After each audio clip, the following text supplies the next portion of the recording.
What is a histogram and how can it help us when we shoot? Hi and welcome to episode 114 of the Photography Explained podcast. I'm your host Rick, and in each episode I will try to explain one photographic thing to you in plain English in less than 10 minutes-ish without the irrelevant details. What I tell you is based on my lifetime of photographic experience and not Google. No Google required, but I did need my camera for this one, which was nice. Before I go on, I need your help. I need your questions to answer.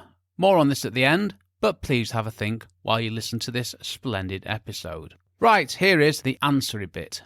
A histogram is a visual representation of the tones in a photo. A histogram is a graph which shows the distribution of the range of tones from black to white. Histograms can be found in most cameras and also in image editing software such as Lightroom. A histogram will tell you if a photo has been underexposed or overexposed, or if the exposure is okay. Every histogram is different, and the data in a histogram can help with image capture and processing. Right, well that was my answer, and I need to get into this one. And don't worry, this is not as bad as it sounds, neither is it as dull as it sounds. A graph about a photograph doesn't sound exciting, does it? I'm not going to lie to you. But this will be fine, and it will help you. It really will help you. Right then, first off, what is a histogram? Well, a histogram is a visual or graphical representation of data using different bar heights for the different ranges of data. Does that help? No, not really. Oh well, I tried. Move on, Rick. And don't worry, don't turn off. We're going straight into photography specifics. What does a histogram show? Well, I'm going to go straight into a practical explanation using my camera. I find that this works quite well using my actual camera rather than a Google search. On my Canon 6D, there are two histograms. And what do they show? Well, I'm going to do something a bit sneaky now. I'm going to let Canon explain. I'm going to read from the Canon 6D manual, okay? Well, if Canon can't get this right, who can? And I have to tell you, I find the way that Canon explain things in the manual so helpful, so well written, so well explained. So I don't feel guilty quoting them because after all I am promoting them as a user of their cameras. Here goes, this is the ready bit. The brightness histogram shows the exposure level distribution and overall brightness. The RGB histogram is for checking the colour saturation and gradation. Right, that really is helpful, isn't it? Thank you, Canon. I'd just like to point out that you spelt colour wrong. It's spelt C-O-L-O-U-R, not colour, C-O-L-O-R. Just saying. The manual's so helpful, I'm going to read the next bit from the manual as well. No, it's not me being lazy, but I found a really good source of information that I am happy to repeat. Brightness display. The histogram is a graph showing the distribution of the image's brightness level. The horizontal axis indicates the brightness level, darker on the left, brighter on the right, while the vertical axis indicates how many I can't say pixels. While the vertical axis indicates how many pixels exist for each brightness level. The more pixels there are towards the left, the darker the image. The more pixels there are towards the right, the brighter the image. If there are too many pixels on the left, the shadow detail will be lost. If there are too many pixels on the right, the highlight detail will be lost. The gradation in between will be reproduced. By checking the image and its brightness histogram, you can see the exposure level inclination and the overall gradation. I'm not sure what exposure level inclination means, to be honest with you. But there's more. Oh yes, RGB display. Now, I knew about this, but I didn't know what it really did, so I've never used the colour one. There you go, got that one out of the way. So if you've never used it either, you don't need to feel bad. RGB display. The histogram is a graph showing the distribution of each primary colour's brightness levels in the image. RGB, or red, green and blue. Yep, that's what RGB stands for. Red, green and blue. And I'm going to stop there. If you want to know more, just check out any Canon camera manual. They're all freely available online. You can download them as PDFs. The manual goes on, but basically it is the same as for the brightness, showing the values for the three primary colours instead. But there is one bit I will read out. Again, I couldn't put this better myself, so I'm not even going to try. The more pixels there are toward the left, the darker and less prominent the colour. The more pixels there are toward the right, the brighter and denser the colour. Right then, that was the science bit, but what does this all mean? And the first question I guess you're dying to ask me, do I really need to know this? Yes, you do. It's important. How do I know this? Well, you'll find a histogram in every camera as far as I'm aware, but not on the iPhone. I'll come on to that. The default Photos app doesn't have a histogram, but there are apps that do. They're a bit of a workaround, to be honest with you. Every camera? Yes, every camera. And there is a reason for that, okay? If this wasn't important, camera manufacturers wouldn't bother, and neither would Adobe and other image processing software providers. So yes, this is important. And yes, in my opinion, you need to understand this. So how does a histogram help me? Or you? Or me? Or you? Depends what I mean by me, doesn't it? Does it mean me or does it mean you when you're listening to me talking to you? Sorry, I don't want to go down that rabbit hole again, do I? How does it help us? That'll do. Well, if you take a photo and there's a high bit on the left-hand edge, yes, I'm trying to describe in words a graph, which isn't the easiest thing, but I'll tell you what to do in a bit and then you can see for yourself exactly what I'm talking about. If you take a photo and there is a high bit on the left-hand edge, chances are you've underexposed the image.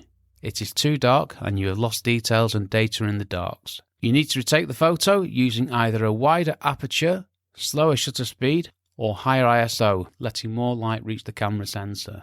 Now try this and look at the histogram, and everything should have moved to the right. So how does a histogram help me? If you take a photo and there is a high bit on the left-hand edge, chances are you've underexposed the image. It is too dark and you've lost details and data in the darks. You need to retake the photo using either a wider aperture, slower shutter speed, or higher ISO, each of which will let more light reach the camera sensor, brightening the photo. So if you try this and look at the histogram, everything should have moved to the right. Now the same happens at the other end, but in reverse. You get loads of peaks to the right hand side, and that means you've overexposed an image, so you have to go the other way and underexpose to get back to correctness.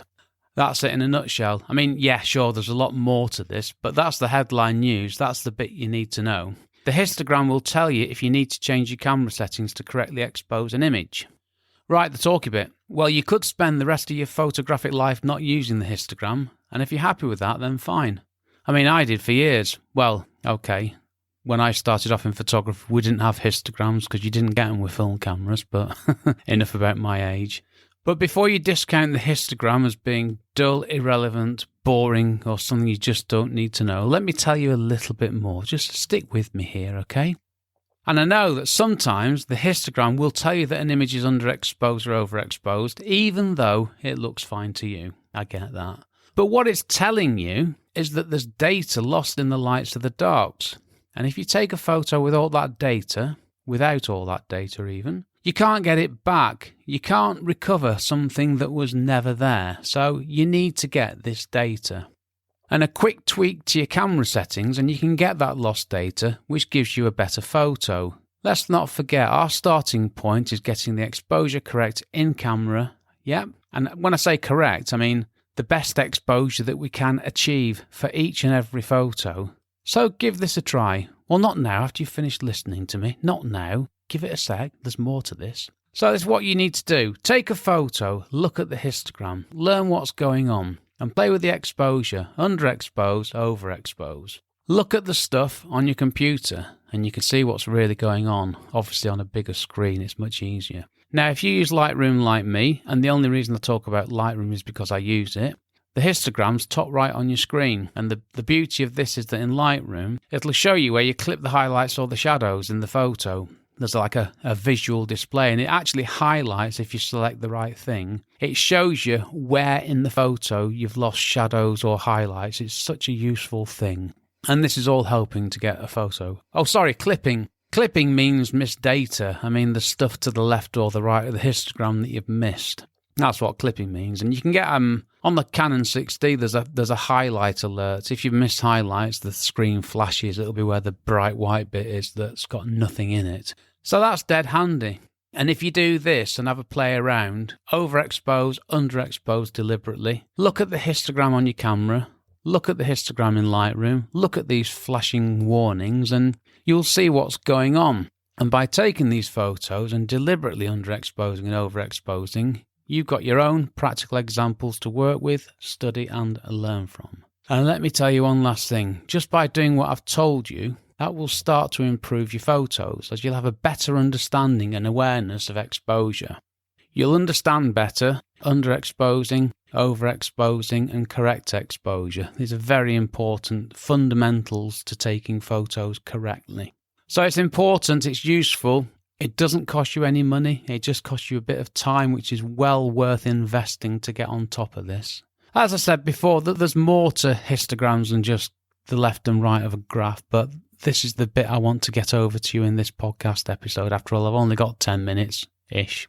Oh yeah, sorry, I forgot about phones. I said you'll find a histogram in every camera, but not on the iPhone. No, the default Photos app, it doesn't include a histogram, but you can get apps that do. And I think this, before I go on, I checked Lightroom Mobile actually on my phone and my iPad, and there isn't a histogram there. If you take a photo using the camera in Lightroom, when the photo appears in Lightroom on a PC, then there it is, rather magically.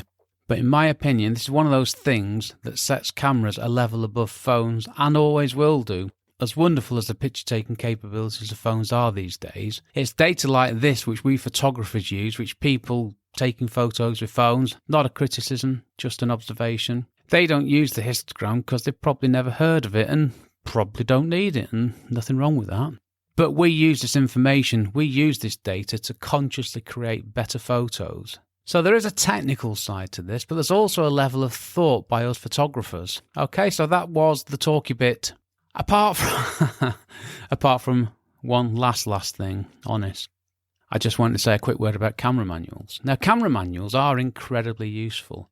I have a PDF version of my Canon 6D manual on my PC, phone and iPad, and it's an incredibly useful reference point, and it's one that I refer to all the time when I'm writing blog posts and these podcast episodes. Let's get back to the actual facts of the matter. The camera manufacturer tells you a lot of this stuff in very clear terms. What do? Well, I use the brightness histogram. I've written here, I use the brightness histogram one a lot. One a lot, that's dreadful, isn't it? Because it gives me incredibly useful information. I don't use the colour one though. I've never used it. I've written here the colours I capture are what they are, and with the processing I do in Lightroom, these aren't going to change much. I think there's a bit more to it than that, so I'm gonna look into that one when I've got a spare, 10 minutes, hour, who knows. But for now, for me, the brightness histogram is very important and very useful information that I use and I recommend that you learn and understand. Related episodes, well, there's lots and lots of them. Just check out the episode page on the podcast website to find out what I've spoken about so far. I don't want to bore you by listing them here. I've probably said enough. 10 minutes, no chance, even with some editing. Next episode, Photography Explained Podcast, episode 115. And yes, a listener question, and I've got some work to do on this one. This is the title. Listener question, my gear is covered in soot from the Great Dorset Steam Fair. Yeah, camera gear covered in soot from the Great Dorset Steam Fair. Thanks, Terry. Now, you wouldn't know this from hearing that because Dorset's the county that I live in, but Terry is actually on the other side of the world. Work to do there. So Terry's getting his question answered next week, so why don't you send me a question and I will answer yours? This is what my podcast is all about, answering your photography questions and not questions that I've dreamed up. So please get in touch with your question, whatever it is, and not only will I answer your question, but I'll give you a shout out on that episode, which is nice, and you'll actually get a shout out on the episode before when I tell everybody that I'm going to be answering your question. How do you do this? Just head over to photographyexplainedpodcast.com/start. Everything's there. Okay, I'm done. Thanks for listening to my small but perfectly formed podcast, it says here. To find out more about my podcast and do stuff to help me, check out the podcast website, which is photographyexplainedpodcast.com. This episode was brought to you by Yorkshire Tea and the last Biscoff cream biscuit in the house. Yeah, it's a sad day when I snaffle the last Biscoff cream biscuit. Not happy with that. I'll have to go and get some more. Hopefully nobody will notice. Oh, yeah, sorry. Oh, just hit the mic. Oh, yeah, sorry. And also by Canon through their help with the wonderful words in the Canon 6D manual. I've been Rick McAvoy. Thanks again very much for listening to me and for giving me 10-ish. It's nowhere near 10, is it? 10-ish minutes of your valuable time, and I will see you on the next episode. Cheers from me, Rick.